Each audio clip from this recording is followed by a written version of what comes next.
Saludos cordiales. Seguidamente les presentaré la unidad número 3 titulada Teoría de la empresa. La teoría de la empresa se divide en dos grandes ramas.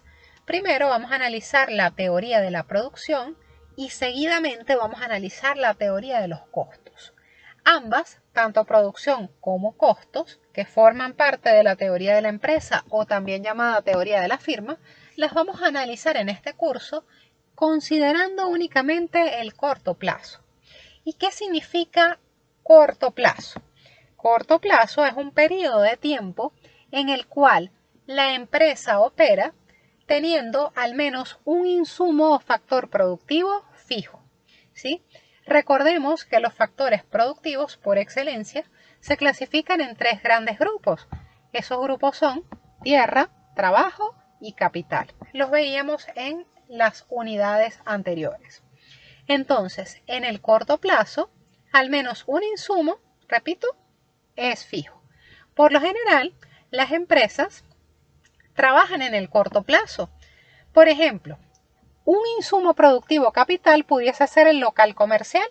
Entonces, si ustedes se fijan, las empresas no todos los días están cambiando su local comercial. Están trabajando entonces en el corto plazo porque al menos ese local comercial es fijo. ¿Qué pueden hacer las empresas para incrementar su volumen de producción en el corto plazo? Bueno, pueden incrementar otros factores como por ejemplo contratar más mano de obra, comprar más mobiliario, entre otras cosas. Pero al menos si un insumo es fijo, estamos hablando de corto plazo. Otro de los supuestos del corto plazo es que el precio de los insumos o factores productivos permanece constante. Entonces, se habla de que los sueldos y salarios o precio de la mano de obra es fijo y que el precio del factor capital y el precio de la tierra es fijo también. Son dos supuestos muy importantes. Entonces, hablemos de la producción. ¿Pero dónde se lleva a cabo la producción? Se lleva a cabo en empresas. ¿Y qué es una empresa? Es una unidad técnica y económica dedicada a la transformación de insumos o factores productivos mediante la aplicación de una tecnología con el objetivo de ofrecer bienes y servicios a los consumidores. Entonces vamos a encontrar diversos tipos de empresas. Tenemos las sociedades mercantiles, tenemos las asociaciones cooperativas, tenemos las asociaciones civiles, entre otras. Las empresas mercantiles son aquellas que persiguen un lucro. Por lo general, su objetivo primordial va a ser maximizar su utilidad o beneficio económico. Ahora bien, ¿cómo calculan la utilidad las empresas? La utilidad va a ser igual a los ingresos totales menos los costos totales. ¿Pero de dónde provienen los ingresos de las empresas? Provienen de las ventas. Entonces, ¿cómo lo pudiésemos calcular? Bueno, simplemente multiplicando el precio del producto por las cantidades vendidas. Si vende varios rubros, pues bueno, multiplicamos el precio del rubro A o del artículo A por las cantidades del producto A, más el precio del bien B por las cantidades del bien B y así sucesivamente. Entonces, es precio por cantidad menos el costo total. Entonces, si a los ingresos totales le restamos los costos totales, vamos a obtener la utilidad total de la empresa. Hay empresas que se pudiesen plantear como objetivo maximizar el nivel de producción, mientras que otras pudiesen plantearse como objetivo incurrir en el mínimo costo. Y acá yo me atrevería a decir que todas las empresas, independientemente de si son empresas mercantiles, cooperativas, fundaciones, asociaciones civiles, para mantenerse operativas en el tiempo, el objetivo primordial que deben plantearse es realizar sus operaciones incurriendo en el mínimo costo. Entonces, a mi modo de ver, el proceso de minimizar costos es lo más importante, uno de los aspectos más relevantes en las empresas si desean mantenerse operativas a mediano y largo plazo. Bien, la producción la podemos analizar como un proceso. Todo proceso tiene entradas, un proceso de transformación y una salida. Entonces, en la producción, ¿cuáles van a ser las entradas? Los factores productivos, que sabemos que son tierra, trabajo, capital. Pudiésemos considerar la gestión empresarial entre otros, ¿no? Básicamente son tierra, trabajo y capital. Esos insumos o factores productivos se transforman a través de una tecnología determinada. ¿A qué me refiero con tecnología? La tecnología es el nivel de conocimientos existente en un momento dado para llevar a cabo el proceso productivo, ¿sí? Entonces, una vez que se transforman todos esos insumos, se me produce una salida. Esas salidas van a ser bienes o servicios que pudiesen estar destinados al consumo final o pudiesen ser bienes o servicios que van a ser readquiridos por otras empresas para reprocesarlos y luego sí llevarlos al consumidor final. Ejemplo, tenemos el caso de la empresa maderera. ¿Cuáles son las entradas acá? Bueno, necesito un local comercial, necesito la materia prima, que viene siendo la madera, por ejemplo, y necesito a la mano de obra, ¿no? Que es el carpintero que está allí.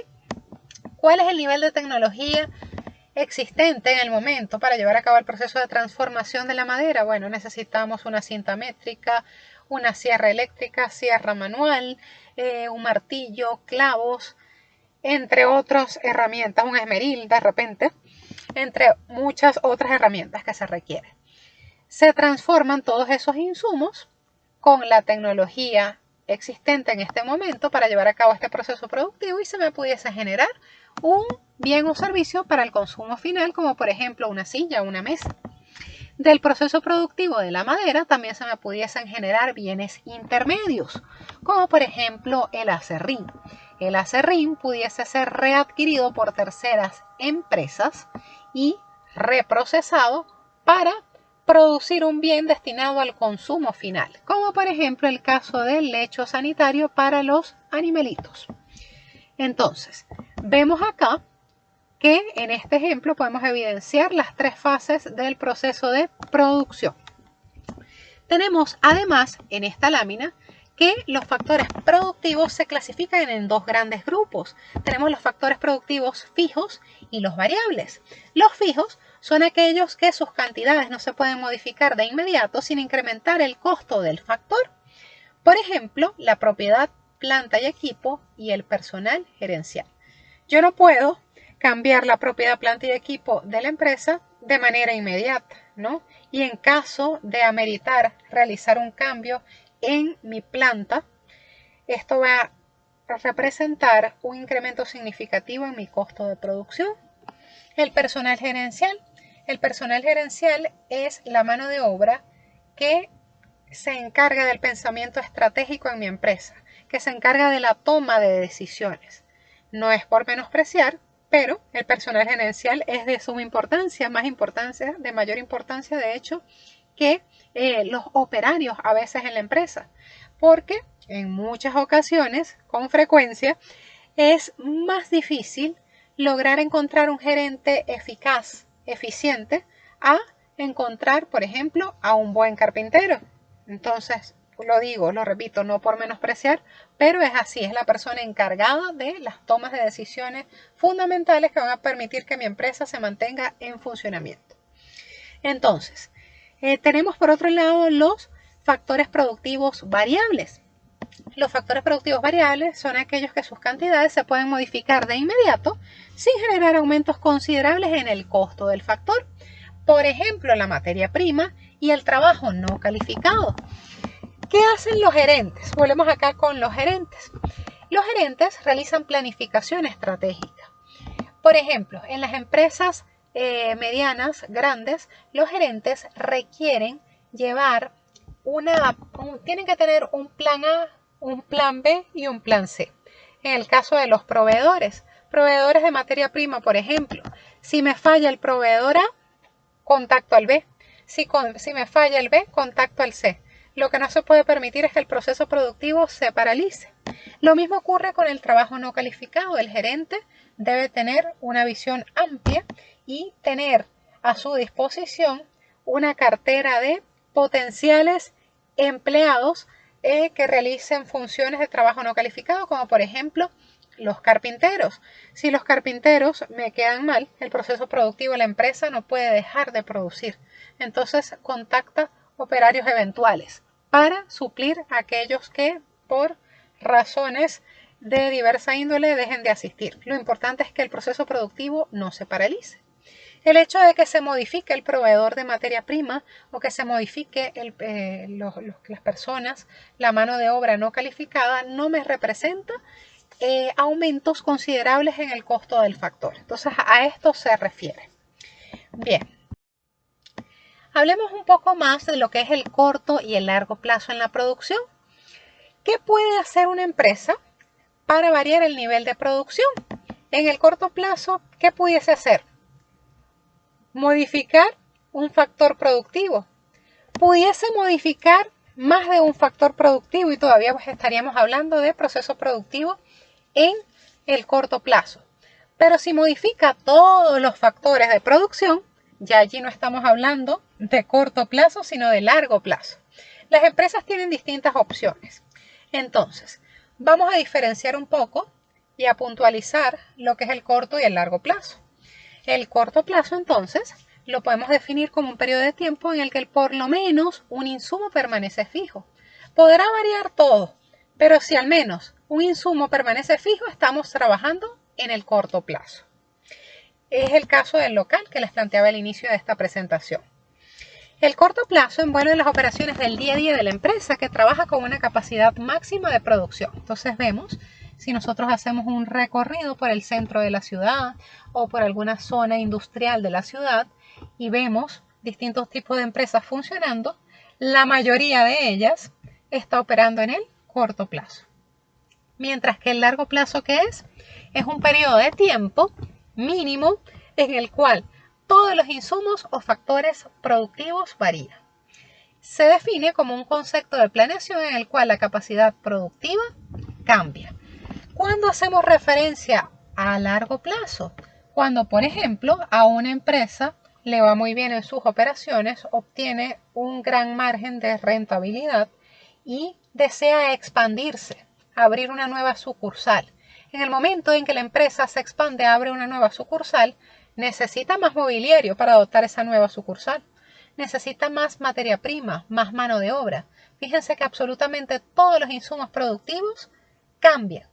Una vez que se lleva a cabo la inauguración de ese nuevo local comercial, ¿qué sucede? A los pocos momentos de la inauguración, ya ese insumo, que es el local comercial, pasa a ser fijo.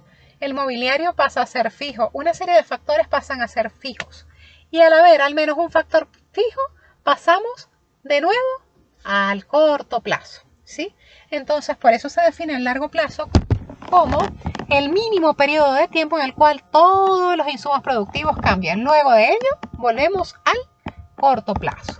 También es válido analizar el largo plazo cuando hacemos referencia a un proceso de reducción, ¿no? Puede ser expansión de una empresa, apertura de un nuevo local, o que una empresa decida reducir sus operaciones. Si tenía 2 o 3 locales, cerrar uno de ellos. Entonces, en ese mismo momento en el cual se reduce la capacidad productiva de la empresa, también hacemos referencia al largo plazo. Es válido. Ejemplo, un aserradero que funciona en un galpón con una máquina produce en el corto plazo. En sus operaciones diarias, el galpón y la máquina representan los insumos fijos. Para aumentar su producción requerirá aumentar el trabajo y la materia prima. Ahora bien, si el propietario del aserradero decidiera comprar un galpón y 3 máquinas adicionales, representaría un cambio de largo plazo. Luego de ese proceso de expansión se regresaría nuevamente al corto plazo. Entonces, en este ejemplo, evidenciamos lo que les acababa de explicar hace unos momentos. Bien, hablemos de la forma matemática que adquiere la producción. Y esta viene a ser la función de producción, que es aquella que expresa la máxima cantidad de producto que se obtiene a partir de un conjunto determinado de insumos, suponiendo que la tecnología permanece constante, ¿sí? Entonces, la función de producción, ¿de qué depende? Del capital, del trabajo, de la tierra, entre otros factores productivos. Q representa la cantidad de producto por unidad de tiempo, K representa el capital, L el trabajo y T tierra. Entonces, ¿cómo se representa la función de producción en el corto plazo? Bueno, vamos a trabajar, a pesar de que existen 3 insumos de producción, básicamente tierra, trabajo y capital, vamos a trabajar solamente con 2. ¿Por qué? Por efectos o por una causa estratégica, digámoslo así. Para graficar en el plano cartesiano solamente tenemos 2 ejes, el eje X, el eje Y. Entonces se suele trabajar siempre con capital y trabajo, con 2. En el corto plazo, esa función de producción, si se fijan, arriba el capital tiene una barrita. ¿Qué significa? Que en el corto plazo el capital es fijo. Mientras que si vemos la función de producción en el largo plazo, no hay barrita. ¿Por qué? Porque todos los insumos son variables. Pero la función de largo plazo va a ser un tema de una de las unidades de microeconomía 1. Acá solamente en introducción vamos a trabajar con corto plazo. Bien. Medidas de producción. Tenemos 3 medidas de producción. Tenemos el producto total, que viene a estar representado por la función de producción, ¿sí? Entonces el producto total es el volumen total de producto que se obtiene a partir de una unidad determinada de insumos aplicando la tecnología disponible. Entonces en los ejercicios, por lo general, se les va a dar los valores del producto total, ¿sí? Tenemos el producto medio. El producto medio viene a ser la cantidad producida en promedio por una unidad de insumo variable para determinado nivel de producción. Simplemente se obtiene dividiendo el producto total entre el nivel del insumo variable. Por ejemplo, si una empresa produce 10 unidades de producto y tiene 2 trabajadores, ¿cuánto me producen en promedio cada trabajador? Bueno, tomo 10, que es el volumen de producción, lo divido entre 2, 10 entre 2 me da 5. Quiere decir que el producto medio en este caso sería 5, ¿no? A esto se refiere el producto medio. El producto medio es una unidad de eficiencia de la mano de obra, ¿sí? Bueno, tenemos el producto marginal, que es nuestra tercera medida de producción. Viene a ser la variación absoluta del producto total debido a la variación del insumo variable en una unidad, ¿sí? Simplemente miren en cuánto varía el producto cuando contrato a un trabajador adicional. ¿Cómo lo vamos a calcular? Bueno, tomamos Q2, volumen de producción final menos volumen de producción inicial, dividido entre mano de obra final menos mano de obra inicial. Más adelante lo vamos a ver con un ejemplo. Bien, ¿cómo se representan gráficamente estas 3 medidas de producción que acabamos de visualizar? Bueno, vamos a hacerlo en 2 gráficos, uno arriba, uno debajo del otro, mejor dicho. Entonces, el producto total lo vamos a graficar en la parte superior y el producto medio y marginal en la parte o en la gráfica inferior. ¿Por qué de esta forma? Bueno, porque existen unas relaciones explicativas entre las distintas medidas de producción y de esta manera se evidencian con mayor claridad, no es a capricho. Bien, entonces, la producción se divide en 3 etapas, ¿sí? Pero tenemos las medidas de producción que se encuentran en la parte inferior del gráfico que vienen a ser, fíjense, el producto marginal y el producto medio. El comportamiento del producto marginal y del producto medio vienen a explicar el porqué de la forma gráfica de la producción total, que es Q, que es lo que tenemos en la parte superior del gráfico. Entonces, ¿qué va a suceder acá? Fíjense. Con las primeras unidades de trabajadores, fíjense que en el eje X tenemos acá graficados a los trabajadores, que sería el insumo variable o L. ¿Qué va a suceder con las primeras unidades de mano de obra? La producción total va a aumentar de manera acelerada, ¿sí? Hasta cierto punto. Fíjense que en el punto C obtenemos el máximo volumen de producción con 8 trabajadores. Luego, si la empresa decide contratar a un 9º trabajador, el producto total va a decrecer. Ahora, ustedes se preguntarán, ¿y por qué pasa esto? Bueno, pasa porque estamos trabajando en el corto plazo. Ya les voy a dar la explicación. Bien, ¿de qué depende? Fíjense, tenemos que el producto marginal, fíjense, crece a un ritmo acelerado, llega a un punto máximo y luego decrece hasta que con 8 trabajadores, a partir de 8, es igual a 0, se intersecta con el eje y posteriormente se hace negativo. ¿Qué comportamiento tiene el producto medio? El producto medio crece aceleradamente, luego llega a un punto máximo y luego decrece. Bien, hasta el punto de inflexión, veamos las relaciones existentes. Cuando mi producto marginal crece hasta el punto A, decimos que el producto total crece aceleradamente. Luego, cuando el producto marginal decrece, si lo vemos desde el punto de vista gráfico, sería entre el punto A y el C. Vemos que el producto marginal está decreciendo. ¿Qué pasa con el volumen de producción? Crece, pero a un ritmo cada vez más lento. En la medida que yo voy contratando más trabajadores, me crece, pero a un ritmo más lento. Cuando el producto total es máximo, el producto marginal es exactamente igual a 0. Esto siempre se va a cumplir, ¿sí? Y cuando el producto marginal es negativo, el producto total decrece, ¿sí? Vemos entonces que dependiendo del comportamiento del producto marginal, va a ser el comportamiento del producto total. Matemáticamente, el producto marginal viene a ser la pendiente del producto total. Por eso explica su comportamiento. Ahora bien, ¿cómo se llaman estos puntos? El punto A se le conoce como punto de inflexión. ¿Cómo voy a saber yo en los ejercicios que estoy en la presencia del punto de inflexión? Porque el producto marginal es máximo. Cuando el producto marginal es máximo, estamos en la presencia del punto de inflexión. Sí. El otro punto que podemos ver acá es el punto C, que es el máximo técnico. ¿Cómo voy a saber yo en los ejercicios que estoy en el máximo técnico? Bueno, cuando el producto total es máximo y adicionalmente cuando el producto total es máximo, el producto marginal es exactamente igual a 0. Entonces en ese punto estoy en el máximo técnico. Y el punto B hace referencia a el óptimo técnico. El óptimo técnico va a ocurrir cuando el producto medio es máximo. Adicionalmente, cuando el producto medio es máximo, se iguala con el producto marginal. Fíjense que allí ambas curvas se intersectan.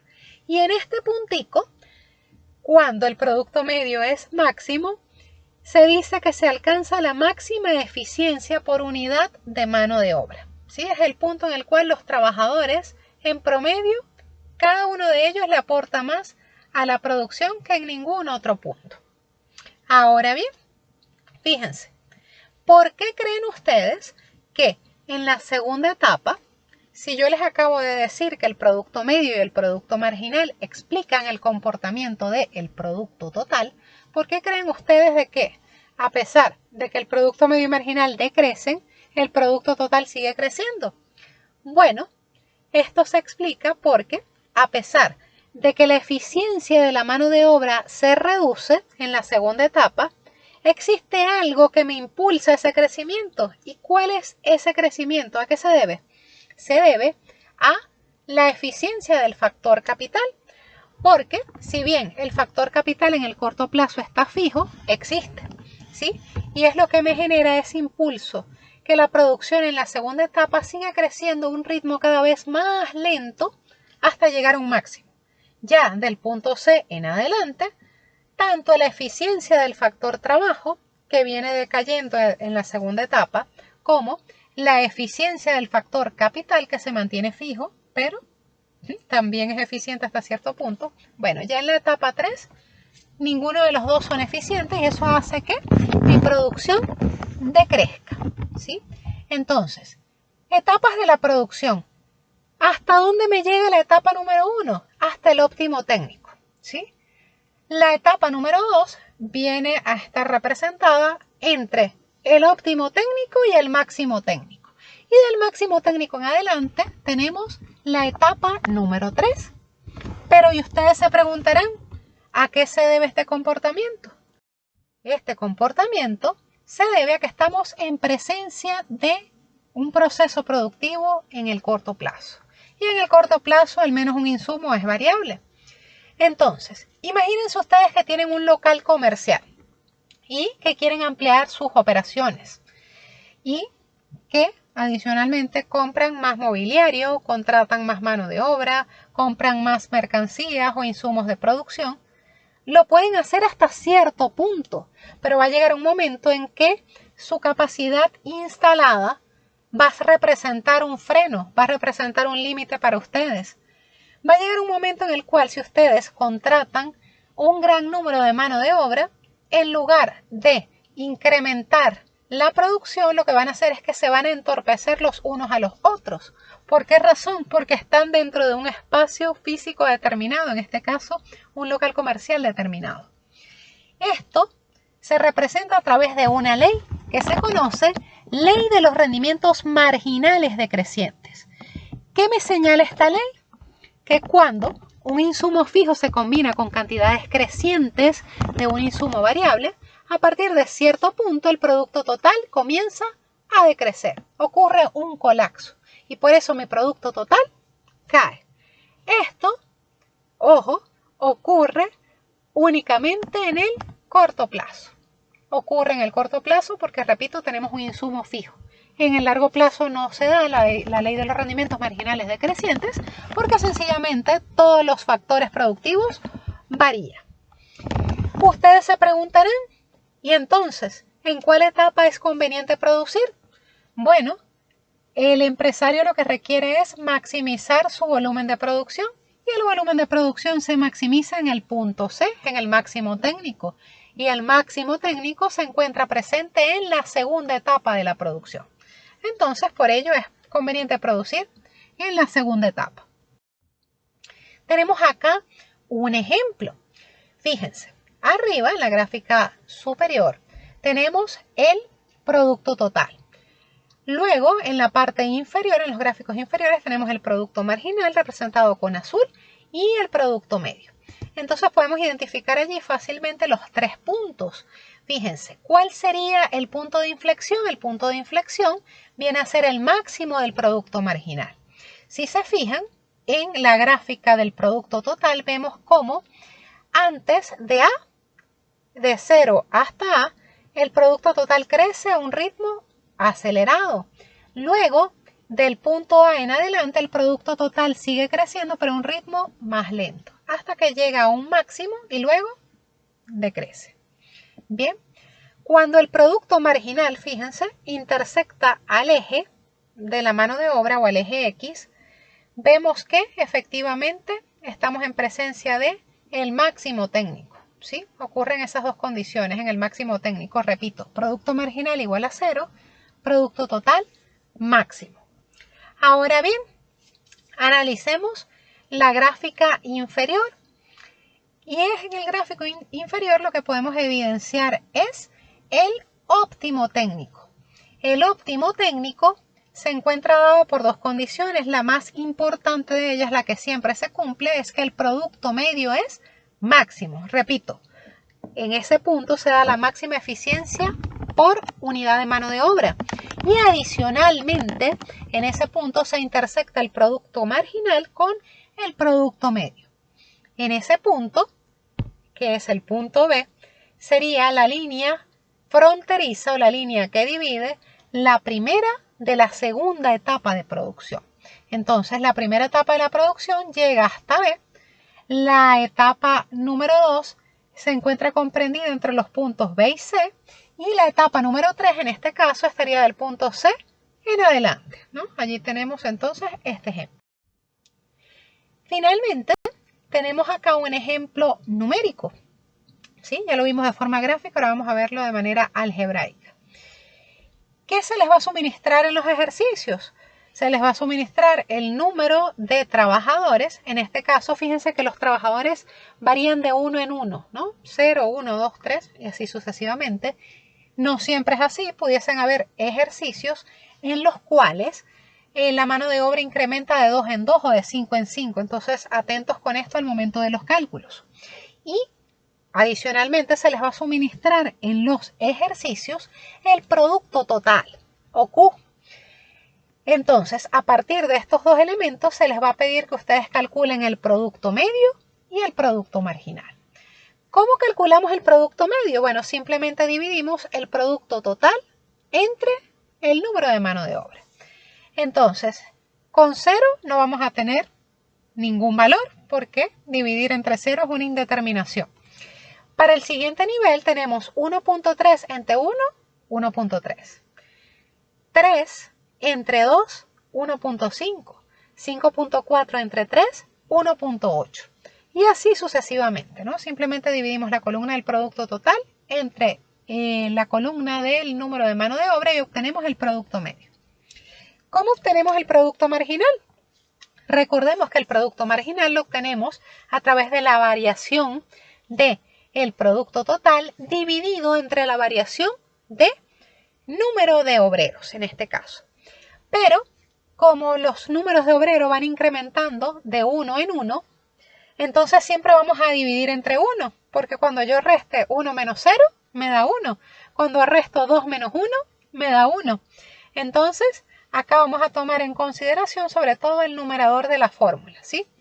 Producto marginal. Para el nivel de 0 no tenemos nada. Empezamos a partir de un trabajador. Entonces, 1.3 menos 0, 1.3, dividido entre 1 menos 0, eso me da 1.3. Siempre voy a estar dividiendo entre 1 en este ejercicio. Luego, el siguiente, para la mano de obra número 2, tenemos la variación del producto total sería 3 menos 1.3. Eso me da 1.7. 1.7 entre 2 menos 1, 1. Seguidamente vamos a tener 5.4 menos 3. Eso me da 2.4. Dividido entre 1, 2.4. Entonces, por eso les digo, presten atención cuando en un ejercicio la mano de obra varía de 2 en 2, de 5 en 5, porque allí sí debemos considerar el denominador de la fórmula. Entonces, con este ejercicio podemos evidenciar de manera algebraica cómo se calculan las medidas de producción. Por lo general, como les digo, se les va a dar la mano de obra y el producto total. La única forma de que no se les dé el producto total es que se les dé el producto medio o el marginal para que a partir de ellos, haciendo despejes en las fórmulas, ustedes hallen el producto total. Pero al menos una de las medidas de producción se les va a dar en los ejercicios, ¿no? Por lo general, en el 90% de los casos, es el producto total. Tratemos de identificar acá los 3 puntos. Fíjense, punto de inflexión, ¿cuál será? El punto de inflexión es aquel en el cual el producto marginal es máximo. ¿Dónde el producto marginal es máximo? Con 3 trabajadores. Tenemos acá 2.4. Cuando el producto marginal adquiere el valor de 2.4, en ese punto ocurre el punto de inflexión. Fíjense que antes de ese punto, la producción crece a un ritmo acelerado y luego del punto de inflexión, la producción total crece pero a un ritmo cada vez más lento hasta que decrece, ¿sí? Luego, ¿cuál será el óptimo técnico? El óptimo técnico viene a ser el máximo del producto medio. En este caso, el máximo del producto medio es 1.8. Entonces, en ese punto ocurre el óptimo técnico. Bien. Luego, ¿cuál será el máximo técnico? El punto en el cual el producto marginal es 0 y adicionalmente el producto total es máximo. Y ustedes dirán, hay 2.7.9, ¿cómo sabemos cuál es el máximo? Bueno, recuerden que hay 2 criterios, máximo del producto total y adicionalmente que el producto marginal sea 0. Y esas 2 condiciones solamente se cumplen con 6 trabajadores. Entonces, de esta forma, fíjense en los ejercicios, van a determinar 2 de las 3 medidas de producción y van a identificar los 3 puntos.